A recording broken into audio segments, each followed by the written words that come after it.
Welcome back to Coach's Corner, and Josh Allen, head coach of the Ponca City Wildcats, with us. And Coach Allen, wow, my goodness, congratulations. Yeah. Big win over Norman. And this is a big school. They come in here, and would you say that they were favored to win coming in here? Or? Probably were. They were 6A1, we're 6A2. Yeah. They had played, they had beaten UConn and the previous week and had played Westmore really close. So this is a tough team. It turns into a defensive battle, and you both teams holding one another.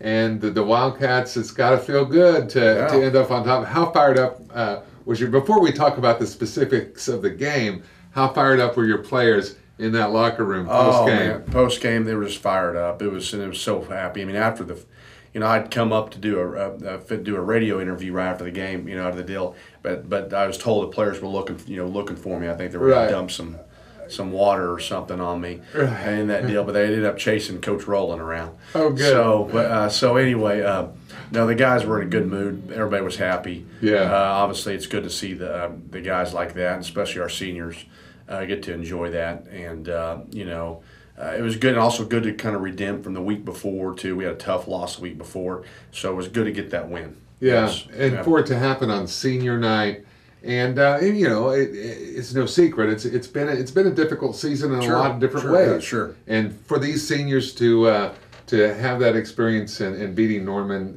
for their last home game, it's just tremendous. And you love to see that. And like you said, it's been a tough season. We know we're a decent team. I mean, obviously. We're just in a tough, our district's tough, just every game's tough schedule. And so sometimes, sometimes we've been a little overmatched. But overall, we do some good things well, and we can compete, and it was good to get a win. Again, against an opponent, 6A1 opponent too, like that at our place. So, man, I was really happy for our guys, and definitely for it being senior night. Yeah. Unsung heroes, a lot of times they don't get a lot of attention, and that's just the way it's been in football for as long as football's been around. Sure. The O-line, your offensive line, you've got to be really pleased with how they played in this game. Yeah, we had I think 96 yards rushing, and obviously, you take there's always a few, as much as we pass it too, sometimes there's a sack or two. So, really, honestly, there should have been over 100 yards if you take away some of the negative plays that are out of the O-line's control sometimes. They did a great job. I mean, very good job run blocking. Daryl had had a good game running the ball, but a lot of it was creative too by the good decent play from our O-line, and so protecting Bryce, all season long, but definitely in this game too. You just got to give credit to some of those guys. They don't get a lot of the notoriety. Brant Scott was a senior on that O-line. That's been a 2-year starter, been a leader, and on the O-line did a great job. We got 2 other seniors, Austin Bradley and Lane Heriter, along with Reese Webb, a sophomore left tackle, and a junior right tackle, Logan King. So we've had a good game, and those guys that did well. And Braden Presnall, our fullback, and Daryl Rita, did a good job blocking and running. And Daryl had a decent night on the ground, and he was an all around. We got him in the air and on the ground. Yeah. Well, a lot of standout performances from the Wildcats, and let's talk specifically.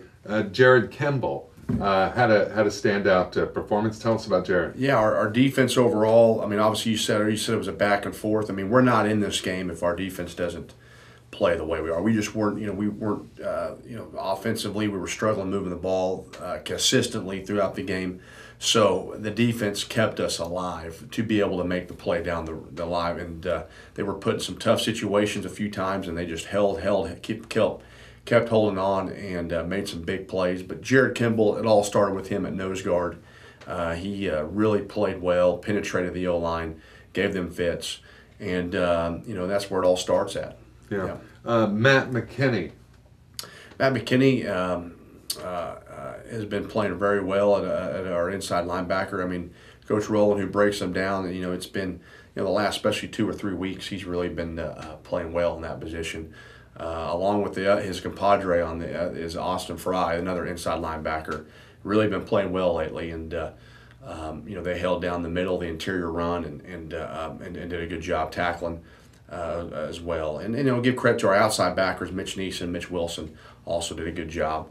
Our secondary and the defense also, they tried to throw several times down the sideline, big plays, and Trevor Howie and Caleb Cervantes, Wolfgang Flick, and Blaine Locke did a good job in the secondary too. Yeah, big game, and the Wildcats defeating Norman in front of a fantastic hometown crowd, and that feels good right there. Absolutely. We got to,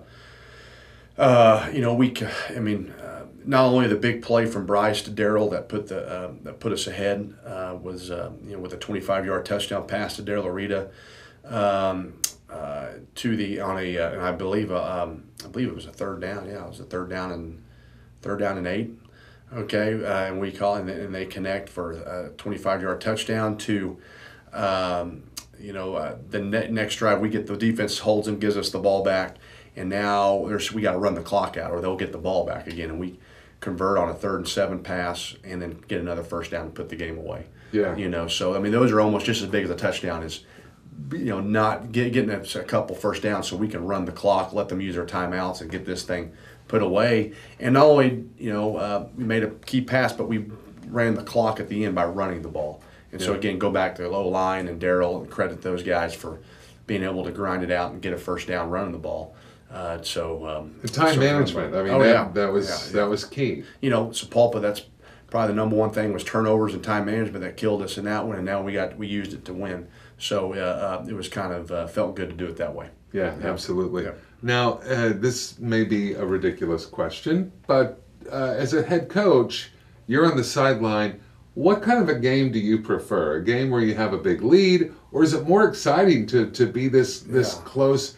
From a coach's perspective, do the players stay more engaged? Do they learn more or take more from the game when it's this close? And when you're having to play that clock in the final? Well, listen, I'll say this: just like a lot of things in life, sometimes adrenaline, exuberance.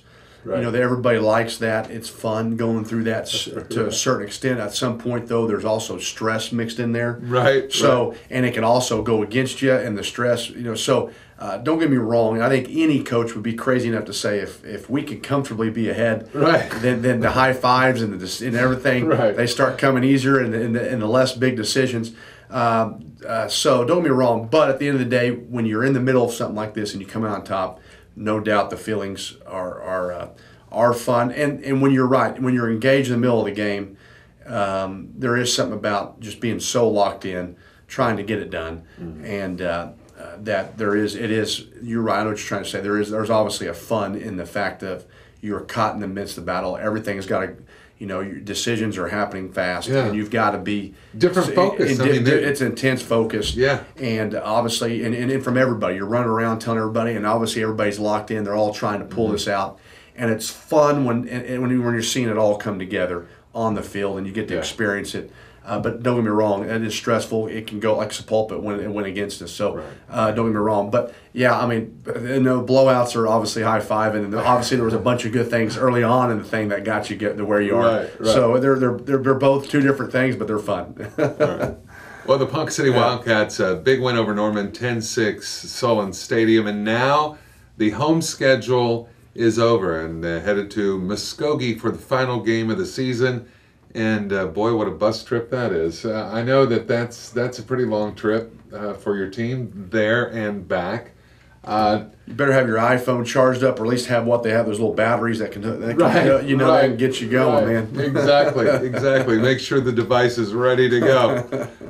Headed to Muskogee. Tell us, first of all, before we talk specifics about the game, what do you know about Muskogee? How's the scouting on Muskogee? Well, I mean, honestly, Muskogee is, it's kind of they've beaten Bigsby this year, which everybody's like, wow, they beat Bigsby. Yeah, they did, and but it was a very close down the wire game against Bigsby. A big play at the very end of the game for Muskogee, and Muskogee's been beaten by Sand Springs at their place. Which we were in a game with Sand Springs play. I mean, like I said, that was what we felt like we were right there with Sand Springs. So. You look at it, I'll say this, Muskogee, next to Booker T, Muskogee, or right there with Booker T, excuse me. I mean, Muskogee is, you could argue, has the best athletic group in the district, okay? And obviously, if they beat us, then they will finish first in the district. So that's the type of team we're playing. We're playing, one of the top 6A teams. I would say Bigsby and Muskogee probably are the front two favorites to win it all this year. To win the goal, probably even ahead of the 6A2 West team at top win. So this is going to be a tough task, but at the same time, again, I've watched a lot of film. There's some holes there. There's some things that we can exploit. But at the end of the day, they're a talented team that we're going to have to play our best ball. We're going to have to play focus, but definitely things we can do defensively to stop them. And if we stay focused in, we can. Same thing with offensively. If we can play up to our best potential, we will be able to move the ball. But that's the challenge, is just being able to be able to pull it off. But you can, yeah. So taking the team on a long trip like this in a bus, does that factor into? Do you get there earlier? Long bus ride? How do you get your players prepared for the effect that might have on them, or do you just leave a little earlier? Yeah, we're just going to have to leave. We're going to have to leave, early enough, because we're going to stop and eat. Yeah. And to get them off the bus for about a half hour, and then be able to get there. We got to be able to. You want to get there in plenty of time to comfortably get ready and not scramble around, and sometimes it's hard gauging exactly when you're going to get there, We got there last year in plenty of time. I just wish I would have remembered what notes I took. If I wrote anything down, I can't remember, so I'm going to have to go back and try to figure it up. But it is, you want to get there in plenty of time for them to be able to get off the bus, get ready comfortably, and walk around and get focused in, because it's a long ride. You don't want to get, you're going to have to get re-amped up again for that. So you gotta leave with plenty of time to do that, and that's the key thing. Coaches are also teachers, and you're gonna have to get out of class a little early and things like that. And we'll have to pack Thursday night. We'll have all the players. Their bags will be packed Thursday night. We'll get all our stuff. So Friday we just have to go grab it and load on the bus, and we're ready to go. You're ready to go. That'll be the key thing there. All right. Now, coming off of the win over Norman, how does that play a role psychologically? Just they're fired up. They felt great about that win over Norman for great reason. They're headed to Muskogee now, and now that can affect it. Coming off a win, you're right. Your emotions. It's just so much easier to go to practice, easier to be engaged. Right, there's a level of excitement there. There's a belief system has been. You validated yourself as a player and a coach by beating another opponent. So, you just feed into that. You want that win again. You want to feel that win again. So, everybody's just eager, and it's easier to do things during the work week. Yeah. And to get prepared. So, it energizes you all the way to throughout the week. If Muskogee wins, they're number one in the district. Obviously, that's what they want to do. What is it like from your team's perspective in the potential role of the spoiler? Oh yeah, well, we're just going right now. At this point, we're just trying to win as many games as we can. Another game. Right. And I'm approaching it again. It's kind of like we had senior night, last senior on the home field. Well, this is the last game, high school game for many guys. Most guys won't go on and play college, so this will be their last, official game outside of being intramurals from this point on. So this will be their last game with the big lights on, and and to play with these guys they've been growing up with. So not only do you can take some of that senior night stuff and put it even into the last game of the year, and the way so we'll be able to channel some motivation that way. Well, and I was going to ask you about that. In your coaching career, have you ever witnessed that element take a player and elevate their game to a level you didn't realize that they had in them? Yeah, I'll just say this: all of our senior nights here, recent years, outside, even Tulsa, even when we played Tulsa, we've always played well that senior night. And I look back on that, and I think a lot of guys really do, like you just said, naturally play even to another level because it's their last game on that field. Now you wish you would take, or I need to do better, find how to do it when it's not senior night. But right. You're right. You naturally kind of have those things going on. I think we'll have that. And we'll have that this Friday too, a little bit of that element. Yeah. Well, it's a big trip to Muskogee, and the Ponca City Wildcats looking for a win to wrap up the season, and certainly hope so. And I know that's going to be a long ride there, long ride back. Yeah, either way. So one of the popular things, of course, in the world of football and traveling with a football team is a post-game meal. That's part of the deal. So the team going to get a post-game meal? Yes. I mean, a trip like this, we always give them a meal post-game. It's usually just, usually some type of Charlie's chicken or that we hand to them, or right. Pizza or McDonald's or something. But in this case, it's we might get a Golden Corral deal. I don't know yet. Honestly, I'm not the final decision in that there, but last year we did. So if it's a Golden Corral, then look out Golden Corral, because these guys can will obviously tear out some cafeteria style. Oh yeah, real fast. Yeah. Well, we hope that's the case. Alert, Muskogee, Golden Corral. The Ponca City Wildcats are coming, and they're going to be hungry after the game. Coach Allen, thank you, sir. Thanks, Sean.